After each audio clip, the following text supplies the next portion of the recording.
an acting job is never the finish line. In fact, in many ways, it's really just another start line. And today, we're going to talk all about how to go beyond booking the job and actually nailing it every single time. I am so glad that you are here. Let's get into the final episode of season 1. This is the Empowered Actors Podcast. I am your host, Adele James, and this is how you build a successful acting career that lasts decades, not just until you book your next job. Welcome to the final episode of season 1 of the Empowered Actors Podcast. This is episode 10. Here we go. We have made it from the beginning of this podcast. We started talking about what I would do if I had to start my Netflix, BBC, West End and National Theatre spanning career all over again if it just dried up and it disappeared tomorrow. We've talked about how to deal with quiet periods. We have talked about rejection. We have talked about agents. We have talked about networking and everything in between. And here we are. You have booked the job. So what comes next? Well, you've got to do the job.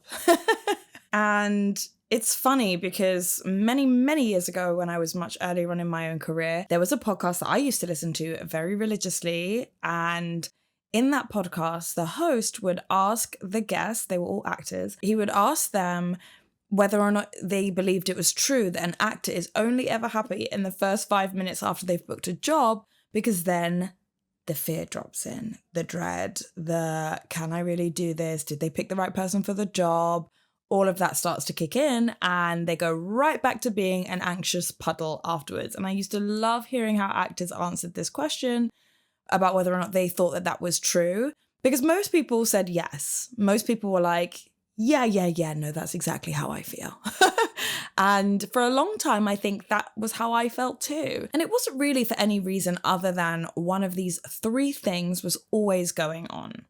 1, I would be afraid that I was going to be caught out as the imposter that I must be, because they couldn't have meant to pick me for the job. Like, surely I wasn't the pick that they actually wanted. Number 2 was that I suddenly felt like I had to prove something, that this job booking wasn't actually a confirmation of my talent, but a test somehow that I needed to pass to prove that I deserved to be given the job. Or 3, I was worried, quite simply, that I wouldn't be able to deliver, that I would be overcome by the pressure and the kind of weight and the responsibility of fulfilling the job, and that I would either get fired or I would never get hired again just because I simply wasn't good enough. And this one is a sneaky one, because this one actually would crop up then if I didn't book a job immediately after I did a job, because I'd be like, yep, there it is. They've gone around telling everybody that I'm not good enough and I shouldn't be hired again, which obviously I look at now and I think, gosh, that's so silly. I was so worried over nothing.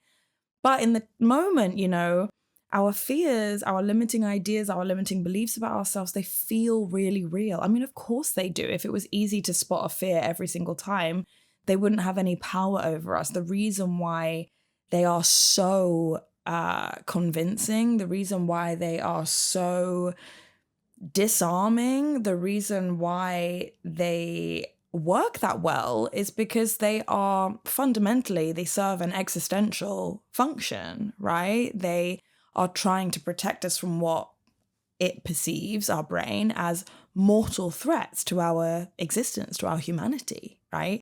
So if they seemed like silly at the time, obviously we wouldn't believe them, we wouldn't buy into them, but they don't. They feel really real. And at the time when I was certainly much earlier in my career and when I was really doubting myself more and I wasn't sure of my journey and I didn't feel like I had stacked up enough evidence to say that I could do work really well to a high standard every single time and that I was definitely the person that they chose and all of these other things, yeah, these 3 thoughts would pop into my head a lot. You're an imposter, you have to prove yourself now, and or there's a possibility that you won't be able to fulfill this. You won't do a good job, you know? And so it's at this point that I really think that the first thing that we need to do is just remember that you were chosen for the job. Period. The end. Done. You were chosen. They chose you. They chose you. It doesn't matter whether you were first choice or fifth choice, you are the person who got chosen. I have definitely done jobs where I was not the first pick. And your job is just to do your job. Do you know how many people have to actually say yes for you to end up on any set or any theatre production ever? Even the ones that seem kind of scrappy and thrown together, multiple people have aligned on you being the choice, on you being the person. So when you get that job, please, please, please, please don't discredit yourself so quickly. We are so good at telling ourselves why it's not really real, why it's not really good enough, why, well, it's only this or it's only that, it's just a small part in this big thing, or it's, a big thing in this small thing. We're so good at being immediately dismissive of ourselves. So just remember, you were chosen by name for the role that you have gotten. And your job is just to do your job. So let's talk about how you do that. Hi, my love. Super quick cutaway. I just wanted to remind you, in case you haven't already, to please hit that follow button, hit that subscribe button wherever you get your podcast, just because, one, I don't want you to miss a beat, and two, it really helps us to get further reach so that more actors know that there is help out there, so that I can help support more actors. I would be so, so, so, so grateful for your help on this mission. And if you feel so inclined, why not give us a cheeky rating too? We'd love 5 stars, but whatever you feel is right is good too. Mwah! Thank you so much. Shall we get back into the episode? Let's go. I think the first things first is that to do your job and to do it well, you need to prep. You need to prepare, right? Now, preparation does not equal obsession. And I do think there is such a thing as being over-prepared. Why? Because whether you're doing a theatre production or a TV show, or you're filming something else, a short film or a feature film, it doesn't really matter. You're entering into a collaborative process. So yes, you need to know what you're saying. Yes, you need to have some understanding of who your character is. Yes, you need to know what your story arc is. You need to know where you are in the production, especially if you're filming, because you will almost always film out of sequence. In fact, I did an episode of Casualty once, which was shot basically backwards. We shot the entire episode in reverse order. Very, very confusing. But you really need to know what the sequence of events is for your character and where you should be feeling or ought to be kind of arriving at by the time you enter each scene and by the time you leave each scene, so that everything tracks, right? But without going on too much of a tangent there, yes, your job is to prepare. Know what you're saying, understand the world, understand who you're playing, and leave room to play, to collaborate, to come together with your director and the other actors and the producer, perhaps, depending on the type of producer that they are, maybe the writer if it's new writing. Leave room for conversation and discovery. That is the beauty of being in any production, is that it's bigger than you. It's bigger than you, it's bigger than me, it's bigger than all of us. But when we come together, we make something so incredibly wonderful, something that we couldn't possibly conceive of just on our own. You'll know that even from the point at which you do the first read, when you have only ever heard the script in your own head or your own voice, right? When you hear other people kind of fill in those other roles that you've only ever heard in your own voice, or maybe with the casting director or your reader when you were doing the audition, it's like magic. You're like, oh, you start to hear things and understand things completely differently. And of course, other people make offers based on who they are and what they understand of their characters, who they are looking at much more deeply. And the director understands what they understand of the project from their point of view, where they're looking at how this whole thing pieces together. You're one piece of this big puzzle. So don't feel like you have to walk in knowing everything, because you definitely, definitely don't. And I think it's healthy to change your mind. I think it's good to go in with ideas, to go in with offers, and to know that you might walk away feeling entirely different about the scene, an element of your character's journey, purely based on how other people perceive your character and how other people perceive the situation and what other people bring into the room. So yeah, have fun collaborating. The second thing I want you to do is not be a dick. Just don't be a dick. It sounds so simple and people have said it so many times in lots and lots of different ways, but be a person that people want to work with. It sounds so simple and maybe a bit crass, but you know, people have said it in a million times in a million different ways. Be a person that people want to work with. In fact, I want you to do something. I want you to think about who it is that you would like most to work with. What is the kind of person that you would like most to work with, that you would like most to be met by on set, whether that's another cast member or your director or another member of the crew or the stagehands, whoever it might be. I want you to think, how do I want that person to show up? How do I want them to greet me? How do I want them to treat me? And then I want you to show up as that person. I want you to show up as the person you most wish to see on set, that you most wish to work with, that you most wish to collaborate with. That is the person that you are going to be. And then number three is about, of course, enjoying. Have fun. Please have fun. Gosh, we spend so long waiting, wanting, working towards booking a job, and then the job comes and we squander so much time being anxious and worried and not present, not embodied in the moment, in the act of acting, in the act of being a part of a project. We complain about call times and we complain about wrap times and we complain about wait times and we complain about this person and that thing. And we find so many things that we use to rub off that shiny veneer of, yay, I'm doing an acting job. Because it's actually quite remarkable how quickly we adjust. We adjust, like a job, especially a long theatre run or a long stint of filming days. It starts to become your new normal.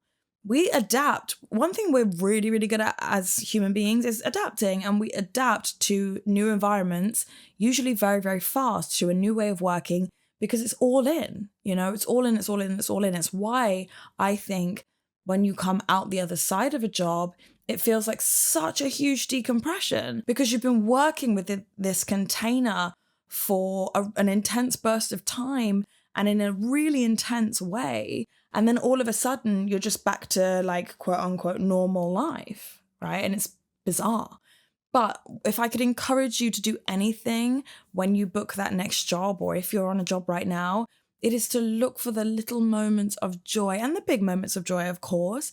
And, you know, not to beat yourself up if you're having a hard day or you're having a hard time. And, you know, definitely if there are things going on at work that need to be dealt with, please speak to the appropriate persons, deal with them. Like, nobody should have to suffer or be degraded or harassed or bullied or any of those things at work. Just notice if you have a tendency to complain when there's not really a reason to complain, or to gossip, or to, you know, minimize things and make the experience something that feels like it would be more kind of comfortable because you're not really embracing how much you love it, how much you're enjoying it.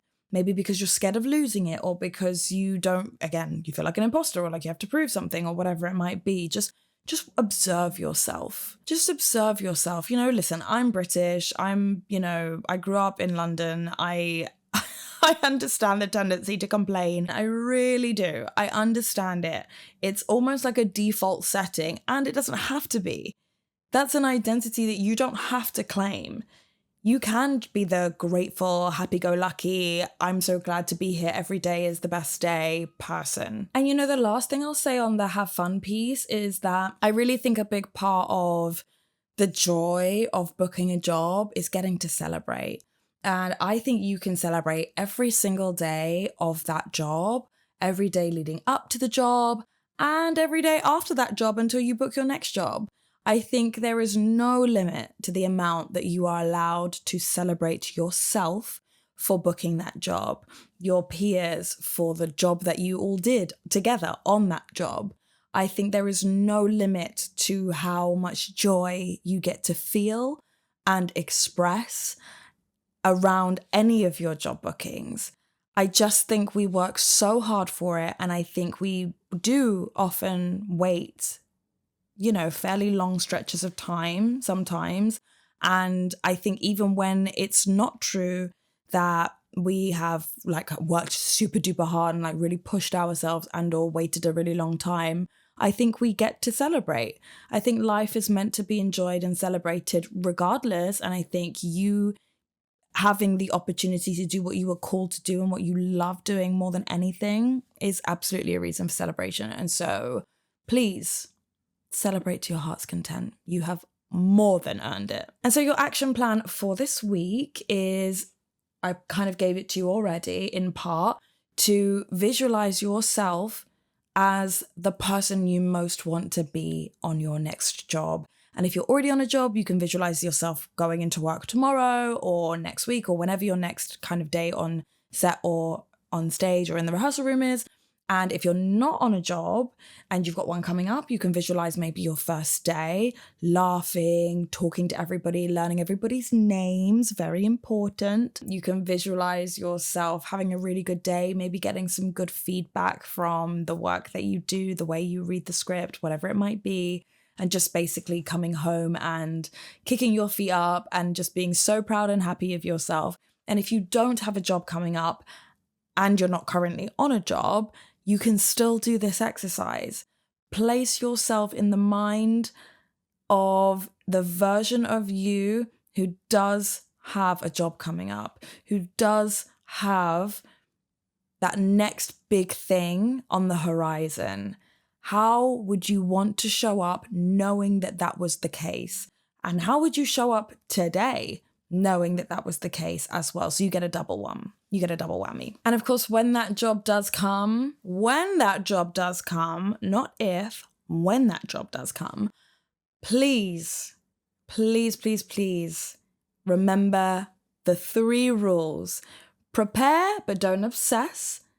Be a great person to work with. So be kind, be professional, be a person who knows other people's names, be a person who is interested in other people, be a person who makes great art, great offers, and is a great collaborator for sure. And enjoy every second. Have fun as much as you can within the confines of obviously getting the work done and being a professional, but enjoy it. Enjoy it. If you wanted to do something that you don't enjoy, believe me, there are many, many other jobs out there, all ripe for the plucking, ripe for the taking. But this job is not that. And that is it, my love. That is a wrap on the Empowered Actors podcast. I am so grateful. I'm so grateful to you for spending the last 10 episodes with me, maybe even more if you went back to through the first 34 episodes of what was formerly Making My Way and then was In the Room with Adele James, now the Empowered Actors podcast, of course. Even if you only spent the last 10 episodes with me or just this episode, I'm just so grateful for your time. It really is not lost on me how precious our time is these days. And I just consider it such a privilege to be able to talk to you about what I've learned on the ground, boots on the ground, as I build my own acting career in this weird and wonderful and wacky entertainment industry. I really hope that you have gleaned things from this season that have really helped you. I would love to do another season, so if it's something you would like to hear too, please let me know. You can DM me on Instagram. I would love to hear from you. You can leave a comment under this episode or under any of the episodes. You can join the Green Room, which is my weekly free newsletter for actors with tons of advice and tips and support packed in for you. You can join the Outtakes membership, which is my private audio drop membership, where I help you move through your career in real time as I am moving through my career in real time. And so that is a much more personal version of a private podcast. It's more like raw, unfiltered voice notes where I'm talking to you about the things that I honestly can't talk about anywhere else.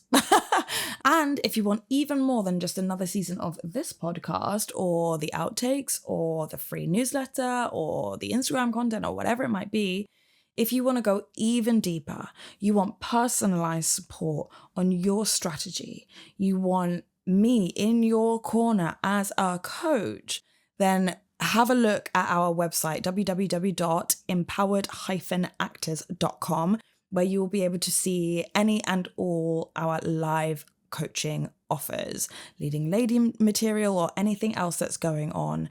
We would love to have you in the community of clients.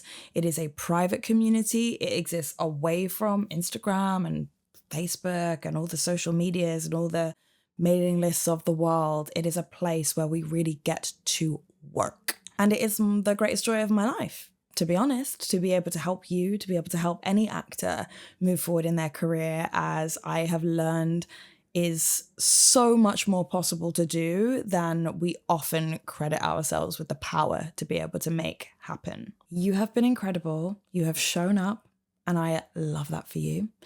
This has been the Empowered Actors podcast, the rebrand, season 1. I hope I will be back with season 2 before too long. But in the meantime, you have all of the ways that we can continue to work together, continue the dialogue, continue to help you move towards the career and the life of your dreams. And until we speak again, I want you to know so deeply, so absolutely, and so completely that I am rooting for you, that I believe in you, that I know you can do it. I really, really mean it. And I thank you from the bottom of my heart. I'll see you very soon. I hope.